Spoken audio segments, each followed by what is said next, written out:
जिन्होंने आज इस सदन में आरोप मढ़ा वो बताएं कि 40 एकड़ भूमि पर आज भी 623 रुपए क्यों देते हैं, वो भूमि छोड़ते क्यों नहीं और सरकार को वो भूमि लौटाते क्यों नहीं। जिन्होंने आज इस सदन पर कटाक्षों की लहर गिना दी, उनसे पूछती हूं सम्राट साइकिल अमेठी के किसानों की जमीन आज भी क्यों उस खानदान ने हड़पी है, लौटाते क्यों नहीं कोर्ट ऑर्डर के बावजूद।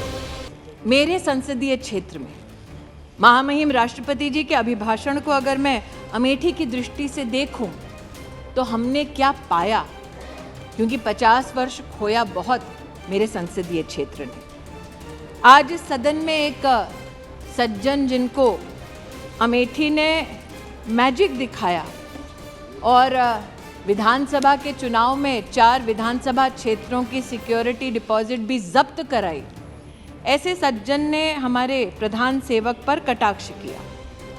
लेकिन मैं अमेठी की ओर से आज इस बात का उल्लेख निश्चित रूप से करना चाहती हूं कि जब रूस के साथ भारत में शस्त्र की दृष्टि से नई तकनीक का संचार हो तो 5,000 करोड़ की लागत की असॉल्ट राइफल की फैक्ट्री अमेठी तब आई जब सांसद भारतीय जनता पार्टी का नहीं था बल्कि कांग्रेस पार्टी का था।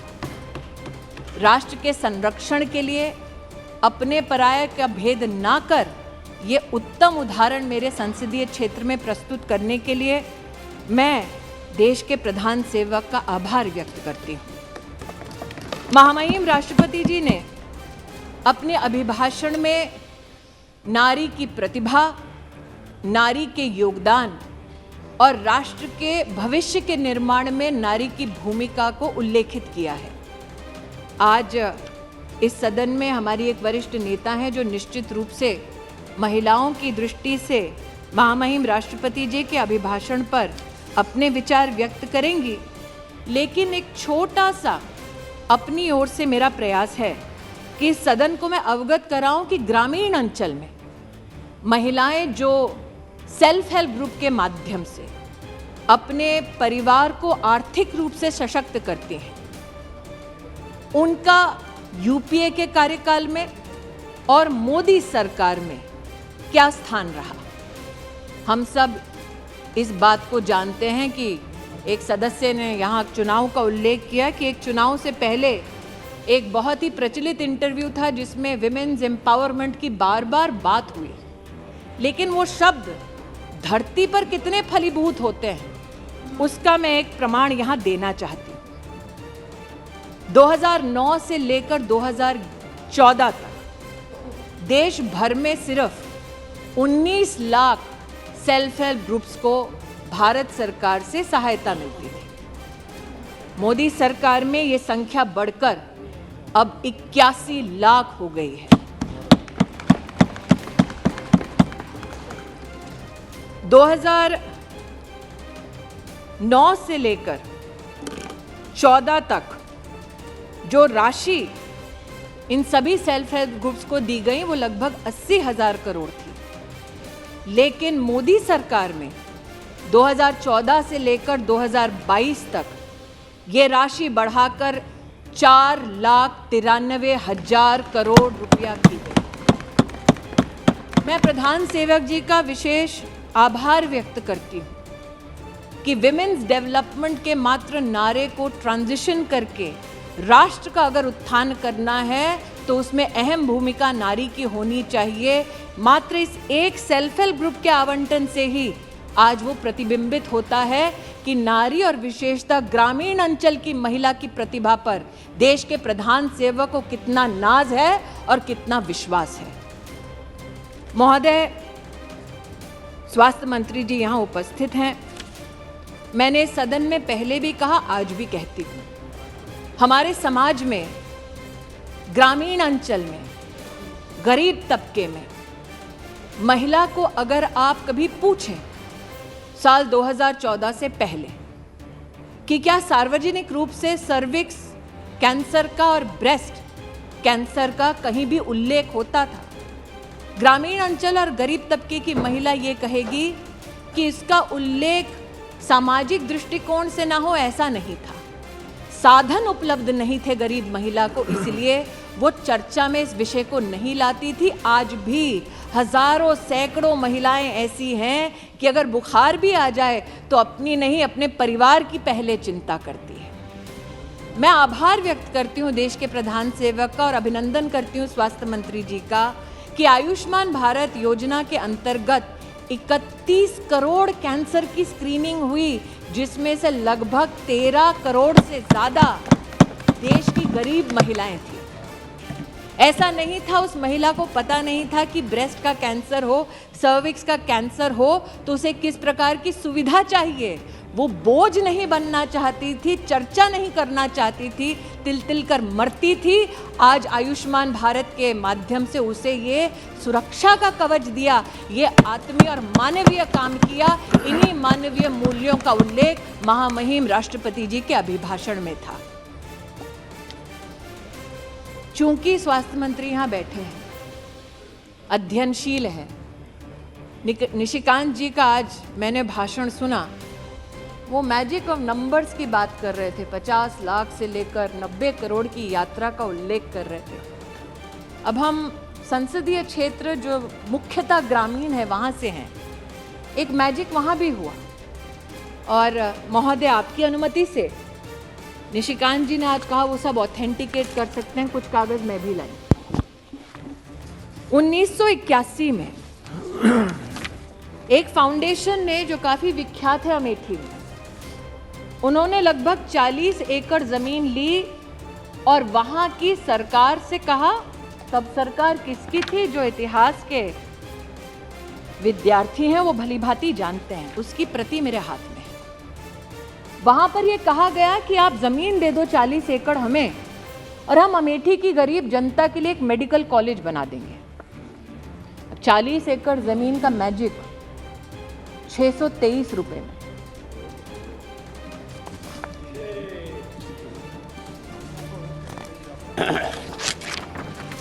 ₹623 का रेंट और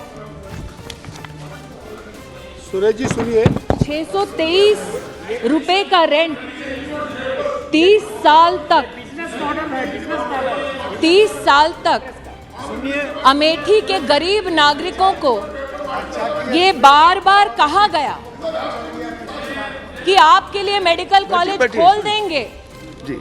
लेकिन आज अगर कोई अमेठी गया है तो जानेगा कि जिस धरती पर वो कॉलेज खोलने की बात कर रहे थे उस पर उस परिवार ने अपने लिए गेस्ट हाउस बनाया।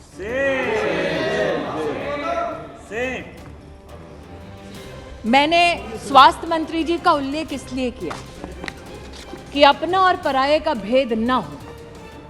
भले ही एक परिवार अपने फाउंडेशन के माध्यम से अस्पताल चलाता हो, अगर उनको भी आयुष्मान भारत में सेवा देनी है वो दे।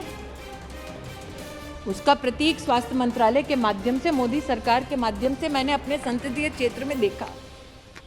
लेकिन महोदय आज मेरे हाथ में एक रिपोर्ट और है जो मुख्य चिकित्सा अधिकारी जनपद अमेठी उनसे संबंधित। इसमें एक मरीज का उल्लेख है जिसका नाम है नन्हेलाल मिश्रा। उस मरीज का दोष ये था कि वो उस जगह गया जहां पर इस परिवार का स्वामित्व है और अस्पताल चलता है, और ये कहा जाता है अमेठी में उनके परिजनों ने वीडियोग्राफिक एविडेंस दिया कि मरीज ने जाकर कहा मैं आयुष्मान भारत से जुड़ा हूं, मोदी जी ने कहा है 5 लाख रुपए में मेरा मुफ्त का इलाज होता है, आपका अस्पताल इसमें चिन्हित है, आप मेरा इलाज करिए। नन्हेलाल मिश्रा को लौटा दिया गया और कहा गया मोदी का कार्ड लाए हो, जाओ यहाँ। काश नन्हेलाल मिश्रा आज इस सदन को बता सकते कि गंभीर बीमारी में लौटाए जाने से कितनी परेशानी होती है। लेकिन महोदय, ना उनकी आवाज़ इस सदन तक पहुंचेगी ना सदन के बाहर तक पहुंचेगी, क्योंकि उनकी मृत्यु हो गई। और ये रिपोर्ट है जो कहती है कि मरीज की बीमारी के अनुरूप उनका इलाज नहीं हो सका। ये वो लोग हैं जो आज नरेंद्र मोदी पर बैठकर इस सदन पर कटाक्ष कर रहे थे, प्रहार कर रहे थे इन लोगों ने एक सज्जन को उस संसदीय क्षेत्र में जहां 50 साल इनका राज रहा, आदमी को मरने दिया क्योंकि उसके पास आयुष्मान भारत का कार्ड था। 623 रुपए प्रतिवर्ष 40 एकड़ जमीन पर आज भी विराजमान है। लेकिन आभार व्यक्त करती हूँ देश के प्रधान सेवक का, अमेठी को पहला मेडिकल कॉलेज 290 करोड़ से ज़्यादा की लागत पर अगर किसी ने दिया तो मानवीय मूल्यों का परिचय देते हुए नरेंद्र दामोदर दास मोदी ने दिया। यहाँ बहुत ठहाके लगाए गए कि कोई यात्रा पे निकला था इसलिए उनको लोगों ने कहा कि भैया ज़मीन हमारी जा रही है।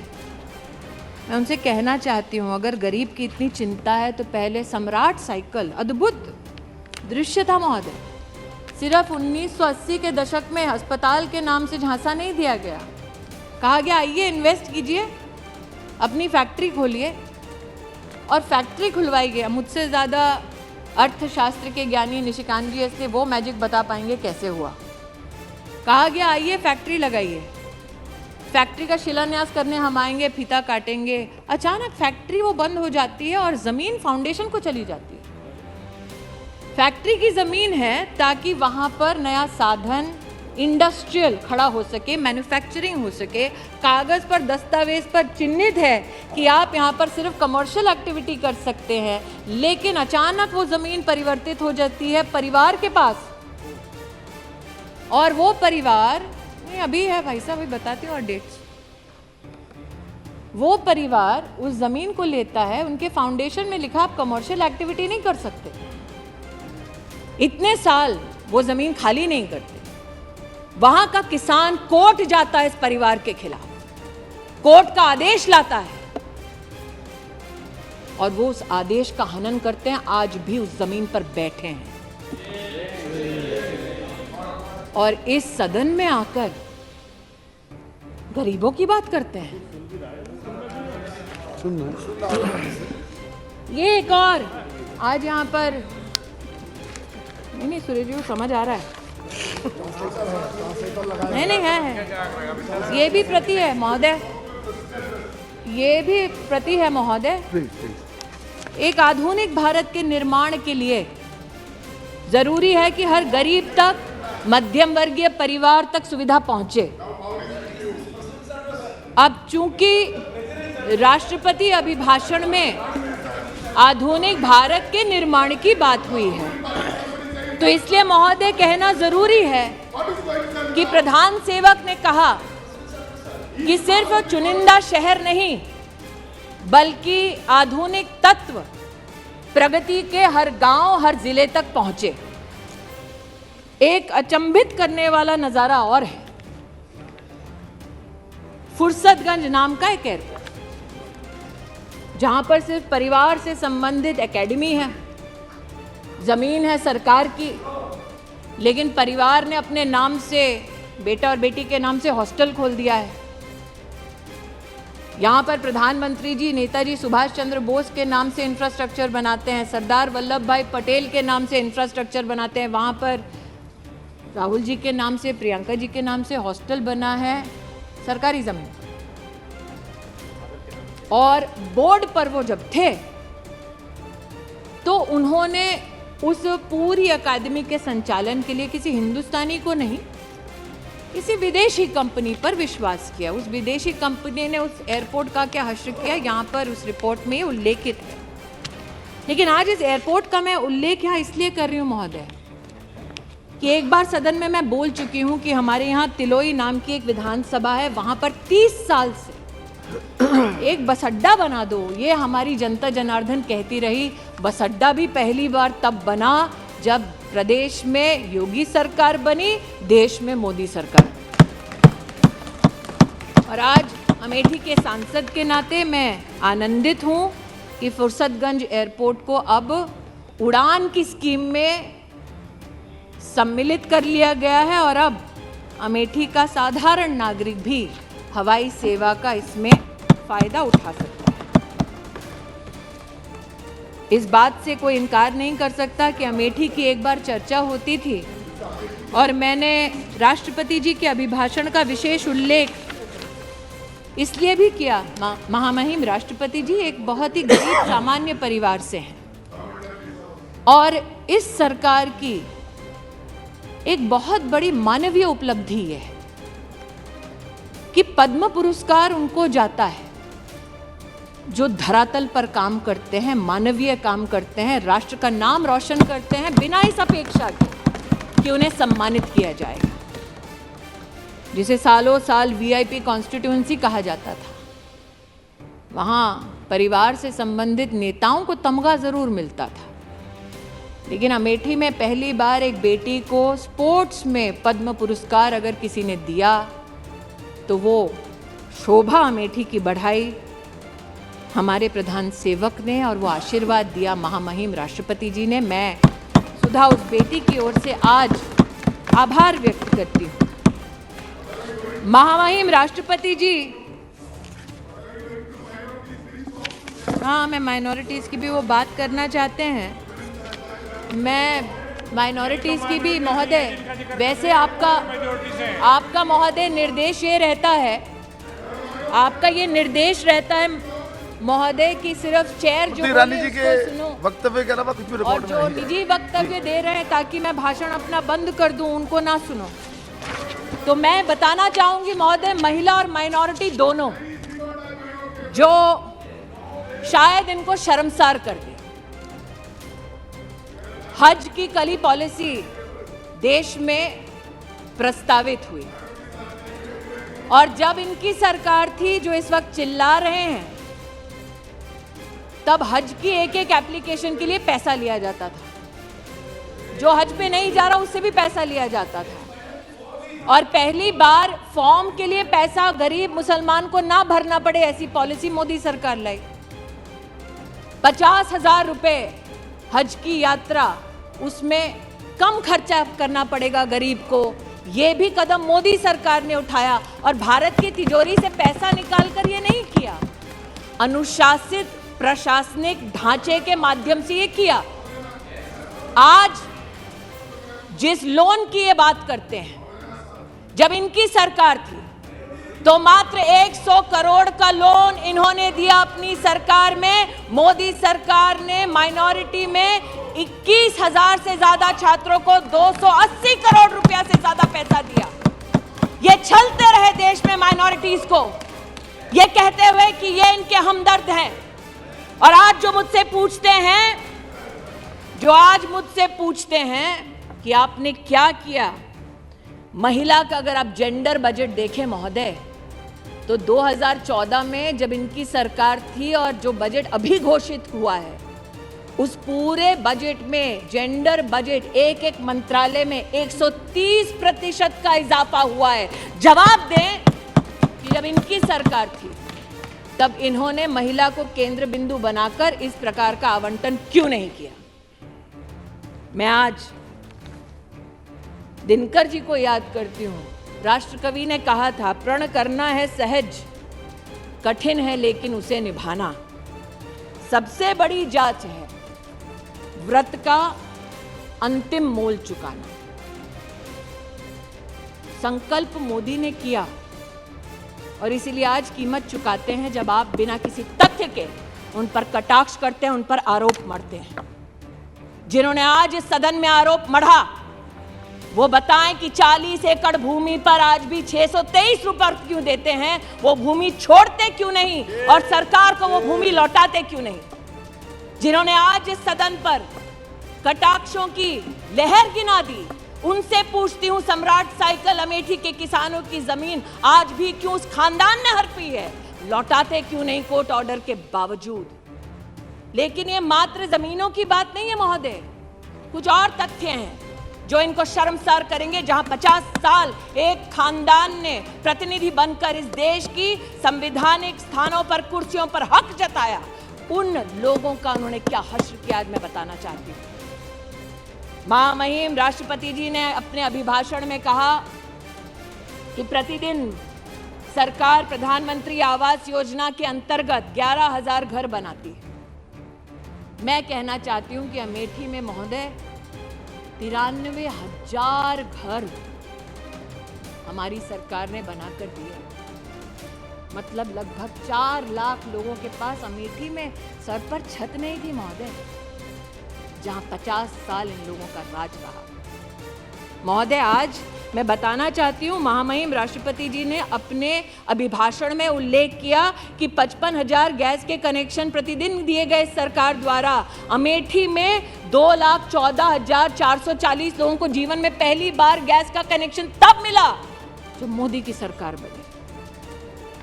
ये जानना चाहते हैं क्यों मैं अपने लोगों की बात करूं, क्यों ना करूं? महामहिम राष्ट्रपति जी ने उल्लेख किया कि गरीब को मुसीबत के वक्त मुफ्त का राशन मोदी सरकार ने पहुंचाया। इस वर्ष 2 लाख करोड़ का व्यय हो रहा है। मेरी लोकसभा क्षेत्र में 18,72,000 लोग ऐसे हैं जिनको मुफ्त का राशन मिल रहा है। मैं उनकी ओर से आभार व्यक्त करती, क्यों ना करूं? 305 किलोमीटर सड़कें सिर्फ मेरे एक जनपद में बनी है महोदय। 5 गांवों का नाम सुना देती हूँ। 50 साल में इन 5 गांवों तक कभी सड़क नहीं पहुंची थी। जवाब देना पड़ेगा इन लोगों को जो बड़ी बड़ी डींगे हाँकते थे कि अपने ही संसदीय क्षेत्र में। मैंने महोदय सुना था हिंदी में, दिया तले अंधेरा, चोर की दाढ़ी में तिनका, उल्टा चोर कोतवाल को डांटे। आज इन सारी हिंदी की जितने भी हमारी प्रोवर्ब्स हैं उनका एक दर्शन मैंने यहाँ किया है। उनको जवाब देना पड़ेगा। 5 गांव के नाम भी बता देती हूँ जहां सड़क ही नहीं पहुंची कभी। इसलिए महोदय, आज महामहिम राष्ट्रपति जी के अभिभाषण पर आभार मैं इसलिए व्यक्त करती हूँ कि देश में पहली बार आदिवासी समुदाय की एक बेटी को, एक महिला को राष्ट्र के सबसे उच्च संवैधानिक पद पर मात्र नरेंद्र भाई मोदी के प्रयासों से पहुंचाया गया। इतना ही संतोष नहीं कर रही हूं, मैं गौरव करती हूं इस बात का कि अगर आप समुचित सरकार का आदिवासी क्षेत्र के लिए बजट देखिए तो जब कांग्रेस की सरकार थी तो 19,000 करोड़ रुपया खर्चा करते थे, पूरी सरकार को कहते थे, और जब मोदी जी की सरकार बनी तो 88,000 करोड़ रुपया मात्र आदिवासी परिवारों के लिए हमारी सरकार ने व्यय किया। क्योंकि मैंने दिनकर जी का उल्लेख किया तो आप तो वरिष्ठ हैं महोदय, आप राष्ट्र कवि का कई बार कई भाषणों में उल्लेख भी कर चुके हैं, कई चर्चाओं में उनका उल्लेख कर चुके हैं। उन्होंने कहा था कि सच है विपत्ति जब आती है कायर को ही दहलाती है। वो कौन था जो कहता था विदेश से वैक्सीन लाओ? वो कौन था जो कहता था हिंदुस्तान की वैक्सीन ना लगाओ? और वो कौन था जिसने कहा कि विदेश पर नहीं अपने देश पर भरोसा करो, वैक्सीन यहाँ बनाओ और हर हिंदुस्तानी को मुफ्त लगाओ? उस शूरमा का नाम मोदी। इसलिए आज इतना ही कहती हूँ कि विघ्नों को गले लगाया, कांटों में राह बनाया, और इसीलिए कांटों में राह बनाने के लिए और भारत के नवनिर्माण के संकल्प के साथ संकल्पित अमेठी को भी आशीर्वाद देने के लिए मैं देश के प्रधान सेवक का आभार व्यक्त करती हूँ, अभिनंदन करती हूँ।